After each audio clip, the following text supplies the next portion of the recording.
सब ऊपर तुमर एते लोभ कहीं सतरे मु कोन बुझिबे परर कहिछि बोली कहि सब डाक्टर मारे फेरे दी साला परे जमपुर ऊपर मते डाक्टर आसिलानी तमे समिति काई की कहछो मो शंका सिंद्र पई दरकार पड़िले मु जमपुर को चली जिबी मु तम पई सावित्री साजिबी मु तुमको जम पाखरु फेराई आनी तमसा एटा होछि कोड़ी जुग एडी बिना शर्तरे केही का पई पदिया कथा भी कहू टंका थिले सब संभव गौतम मोर दीटा जग किडनी नष्ट हो जाई ट्रांसप्लांट भाई तुम किडनी मौत हरे बेच कोलानी 20 लाख टंका हेतिले किना जाई मौत हरे लगा जाई परिथांता तानहले मु मरि जेते एई कथा भाबी भाबी मु केवल दिन परे दिन गणी चलीछि को तारीख रे मोर मृत्यु हो तो मुझे से शेष तारीख को मु अपेक्षा करि परिबिनी मु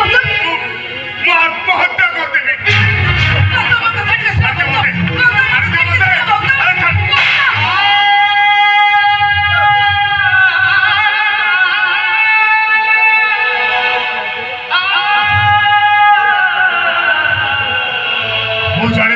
तमे मते केते भलो पाओ मो मरण को तमे केबे सही पारिबो भाग्य भगवान दाऊ सथिले अबे कोलो किनारे किछि पारिबो नहीं गौतम नहीं जणे जणे को अलगा हे जिवो दुहे दुहे को भूली जिबा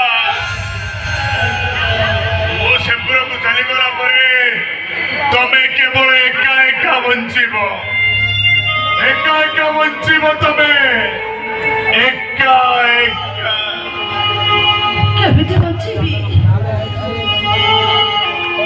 तुमको छाड़ी मु एका एका केमिति बंचिबी तमसा पिलाटी बेलु एई गां दांडा हे आमे सांग हे पिबे गाठी रे घर तोळीचे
जानिଛ तमसा गाँ नाटक माछ सुखुआ बेपारी आसिले तमे जते दाम पचारि फेरी आस मो पुलिस पणिया मत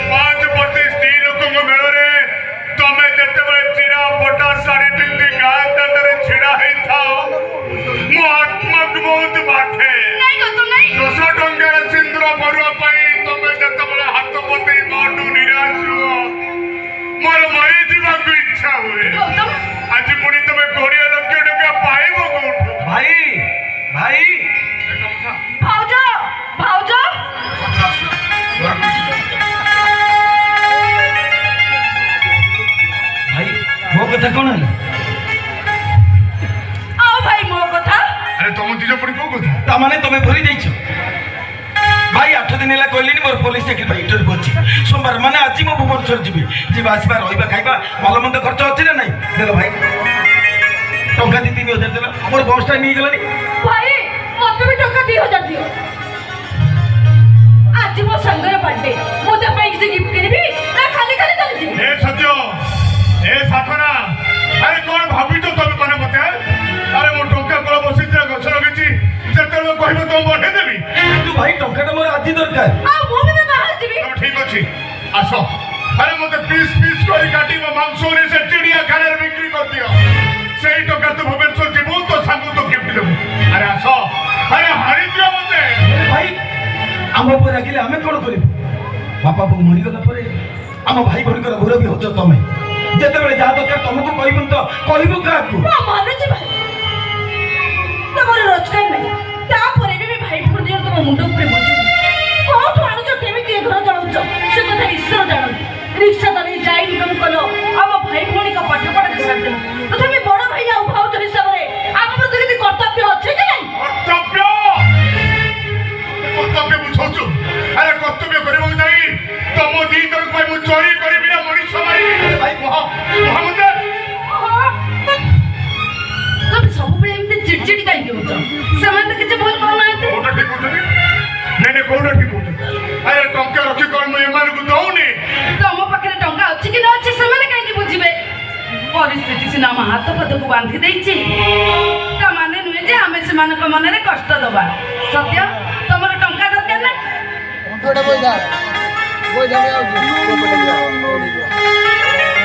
ଏଇ ନିଅ, ଏଇ ମଙ୍ଗଳସୂତ୍ରଟା ବିକ୍ରି କରିଦବ। ଆରେ ତମେ ବେକରୁ ମଙ୍ଗଳସୂତ୍ର ବାହାର କରିଦଉଛ ନା ମୁଁ ମରିବା ପୂର୍ବରୁ ତମେ ମତେ ମାରି ଦଉଛ? ତମେ ସେମିତି କାହିଁକି ଭାବୁଛ? ତମେ କଣ ଏ ମଙ୍ଗଳସୂତ୍ରରେ ଅଛ? ତମେ ପରା ସେ ତମସା ହୃଦୟରେ ଅଛ। ଆରେ ସତେ କଣ ଭାବୁଛ? ନିଅ। ଭାଉଜ ଆଖି ମିଟି ମିଟି କରି ଯିଏ ଭଲ ପାଏ ସେ ହଉଛି ପ୍ରେମିକା। ଆଖି ଖୋଲା ରଖି ଯିଏ ଭଲ ପାଏ ସେ ହଉଛି ସ୍ତ୍ରୀ। ଆଖି ବନ୍ଦ ରଖି ଅନ୍ଧୁଳି ଭାବରେ ଯିଏ ଭଲ ପାଏ ସେ ହଉଛି ମା। ତମେ ଆମ ଭାଉଜ ନୁହଁ, ତମେ ହଉଛ ଆମ ମା। ସତ୍ୟ, ସତରେ ଭାଉଜ, ତମେ ଆମ ଭାଉଜ ନୁହଁ ତ, ତମେ ହଉଛ ଆମ ମା।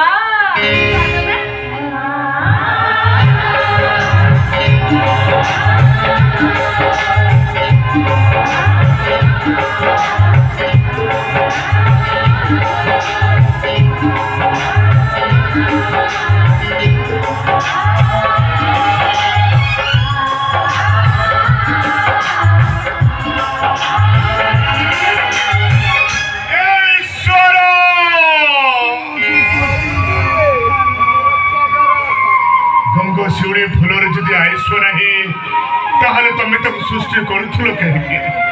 କଣ ସଞ୍ଜରେ ଫୁଟି ସକାଳକୁ ମଉଳି ଯିବା ପାଇଁ? ଠିକ ସେମିତି ମୋ ସ୍ତ୍ରୀ ତମସା ଭାଗ୍ୟ ଯଦି ସ୍ୱାମୀ ସୁଖ ନାହିଁ ତାହେଲେ ତମେ ତାକୁ ସିନ୍ଦୁର ଦଉଥିଲ କାହିଁକି? କଣ ବିଧବାର କଷ୍ଟ ସହିବା ପାଇଁ? ହେଲେ ମୋ ତମସା କଟିକର ଗୋଟାଏ। ମୋ ଭାଇ ଭଉଣୀ ଦି ଜଣଙ୍କ ପାଇଁ ସେ ମାର କର୍ତ୍ତବ୍ୟ କରୁଛି, ଆଉ ମୋ ପାଇଁ? ତମ ପାଇଁ ବି ସ୍ତ୍ରୀର କର୍ତ୍ତବ୍ୟ ମୁଁ ନିଶ୍ଚୟ କରିବି। ତମସା ମୁଁ ତମକୁ ମେଡିକାଲ ନେଇ ଭଲ କରେଇବି। ତମସା ତମେ 20 ଲକ୍ଷ ଟଙ୍କା